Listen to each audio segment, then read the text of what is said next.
Singareni collieries లో కాంగ్రెస్ ప్రభుత్వం వచ్చిన తర్వాత వరుసగా ఒకటికి మించిన కుంభకోణం మరొకటి బయటపడతా ఉన్నది. దాన్ని బయట పెడతా ఉన్నది మా పార్టీ నాయకత్వం. 15,000 కోట్ల కుంభకోణం రేవంత్ రెడ్డి గారి బావమరిది సృజన్ రెడ్డి గారి కనుసన్నల్లో సైట్ విజిటేషన్ సర్టిఫికెట్ పేరిట జరిగిన కుంభకోణాన్ని బయటపెట్టింది బీఆర్ఎస్ పార్టీ. అట్లాగే సోలార్ టెండర్ల విషయంలో మరి ఏ రకంగా అక్రమంగా 100 కోట్ల కుంభకోణం జరిగిందో బయటపెట్టింది మా నాయకుడు హరీష్ రావు గారు. అట్లాగే నైని బొగ్గు టెండర్ విషయంలో వాళ్లకు మంత్రులకు ముఖ్యమంత్రికి వాటాలు కుదరక మంత్రులకు ఉప ముఖ్యమంత్రికి ముఖ్యమంత్రులకు అల్టిమేట్ గా మీడియాలో పనిచేసే జర్నలిస్టులను అరెస్ట్ చేసే కాడికి పోయిన విషయం కూడా మనకు తెలిసిందే. అట్లాగే ఆ నైని బొగ్గు టెండర్ ను కూడా రద్దు చేసిన విషయం కూడా మనకు తెలిసిందే. మొన్న మా పార్టీ అనుబంధ సంస్థగా ఉన్న తెలంగాణ బొగ్గు గని కార్మిక సంఘం మా పార్టీ కేంద్ర కార్యాలయం తెలంగాణ భవన్లో ఒక సమావేశం పెట్టుకుంటే అందులో అన్ని విషయాలు ప్రస్తావనకు వచ్చినాయి. ఎట్లా సింగరేణి సంస్థ ఈ రోజు మొత్తం కార్మికుల పుట్టగొడుతున్నది, కేసీఆర్ గారి ప్రభుత్వం ఉన్నప్పుడు ఎట్లా 19,000 వారసత్వ ఉద్యోగాలు మెడికల్ ఇన్వాలిడేషన్ బోర్డు ద్వారా ఇవ్వడం జరిగింది, ఏ రకంగా ఇవాళ కాంగ్రెస్ ప్రభుత్వం వచ్చిన తర్వాత మరి ఆ బోర్డు మొత్తం ఎత్తేసి 11 నెలలుగా బోర్డు మీటింగులు పెట్టకుండా వేలాది మంది పిల్లలకు అన్యాయం చేస్తా ఉన్నారు.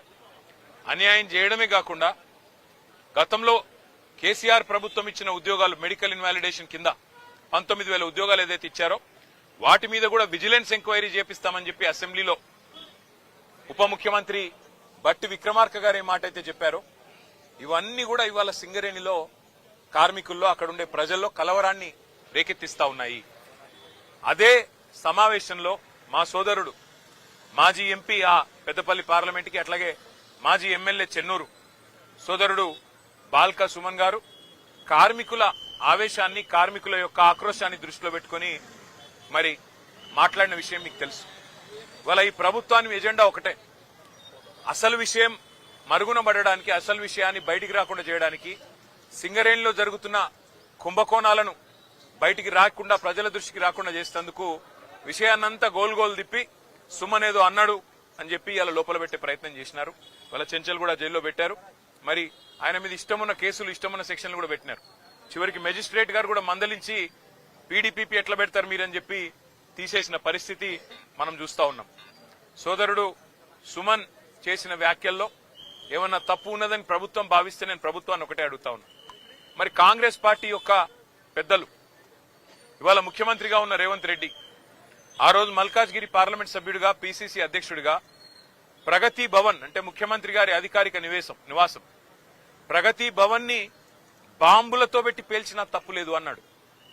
మరి ముఖ్యమంత్రి గారు మీ చర్యలు తీసుకోకూడదా?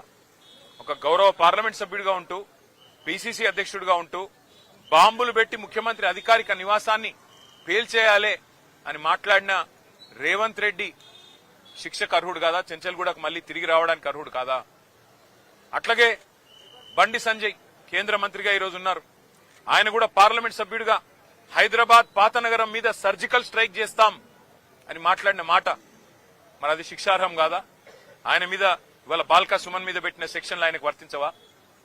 అట్లాగే మిగతా కాంగ్రెస్ నాయకులు ఒక మాజీ ఎమ్మెల్యే మైనంపల్లి హనుమంతరావు సిద్దిపేటలో మా హరీష్ రావు గారి క్యాంప్ కార్యాలయం మీద దాడి చేయించడమే కాకుండా పెట్రోల్ పోసి తగలబెడతా హరీష్ రావుని అనే మాట అది శిక్షార్హం కాదా? దానికి సెక్షన్లు వర్తించవా?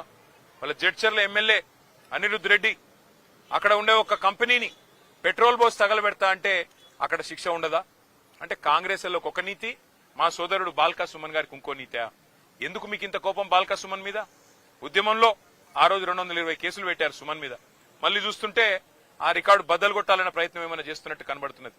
కానీ ఏదేమైనప్పటికీ ఒకటి మాత్రం పక్కా, సింగరేణిలో జరుగుతున్న బొగ్గు దోపిడీ, సింగరేణిలో ఏదైతే మొన్న మా నాయకులు బయటపెట్టినారో 40 లక్షల మెట్రిక్ టన్నుల బొగ్గు తీయనిది తీసినట్టు చూపెట్టి ఇవాళ 1600 కోట్ల గోల్మాల్ కార్యక్రమం ఏదైతే చేస్తున్నారో, సింగరేణి కార్మికుల పొట్టగొట్టే విధంగా బోర్డు పెట్టకుండా ఏదైతే సతాయిస్తున్నారో, విజిలెన్స్ ఎంక్వైరీ పేట వేధిస్తున్నారో, మీ కుంభకోణాల నుంచి దృష్టి మరల్చడానికి ప్రయత్నం చేస్తున్నారో దీన్ని వదిలిపెట్టం. మా సోదరుడు ధైర్యంగా ఉన్నాడు. శ్రీనివాస్ యాదవ్ గారికి, సుధీర్ రెడ్డి గారికి, హర్షవర్ధన్ రెడ్డి గారికి మేము పోతే సోదరుడు చెప్తా ఉన్నాడు, నా గురించి బాధపడకండి, సింగరేణి కార్మికుల మీద దృష్టి పెట్టండి. మా వాళ్ళు ఆక్రోశంతో ఉన్నారు మంచిర్యాల జిల్లాలో, మా ఆదిలాబాద్ జిల్లాలో, రామగుండంలో, మీరు దాని మీద దృష్టి పెట్టండి అన్న, వాళ్ళ కోసం కొట్లాడండి, నాకు జైలు కొత్త కాదు అని చెప్పి తమ్ముడు చెప్తా ఉన్నాడు. మాకు జైళ్లు కొత్త కాదు, పోరాటాలు కొత్త కాదు, మీరు పెట్టే కేసులు కూడా కొత్త కాదు. కానీ మేము మాత్రం వదిలిపెట్టం. రేవంత్ రెడ్డి గారు చేస్తున్న ఈ అన్యాయాల కుంభకోణాల నుంచి తప్పకుండా రేపు నేను ఉత్తరం రాస్తాను కేంద్ర బొగ్గు గనుల శాఖ మంత్రి కిషన్ రెడ్డి గారికి. సింగరేణిలో ఇవాళ 40 లక్షల మెట్రిక్ టన్నుల బొగ్గును లేనిది ఉన్నట్టుగా చూపెట్టి రికార్డులు ఇస్తుంటే 49% వాటా ఇవాళ కేంద్ర ప్రభుత్వానికి ఉంది. మీరు ఏం చేస్తున్నారు బీజేపీ నాయకులారని నేను అడుగుతా ఉన్నా. అట్లాగే కుంభకోణం జరుగుతుంటే ముఖ్యమంత్రి గమ్మునెందుకున్నాడు, ఆయనకేం అవసరం వచ్చిందని చెప్పుకుని నేను అడుగుతా ఉన్నా. తప్పకుండా నిజం నిగ్గుదేలేదాకా మా సోదరుని కావాలంటే జైల్లో పెట్టుకోండి, ఇంకో వారం రోజులు ఎక్కువ పెట్టినా తను తయారుగానే ఉన్నాడు, మాకేం భయం లేదు. కానీ వదిలిపెట్టం. ఈ అక్రమాలు అన్యాయాలు సింగరేణి కార్మికుల తరఫున తప్పకుండా ఈ ప్రభుత్వాన్ని నిలదీస్తూనే ఉంటామని చెప్పి మీకు తెలియజేస్తూ అందరికీ ధన్యవాదాలు. థాంక్యూ.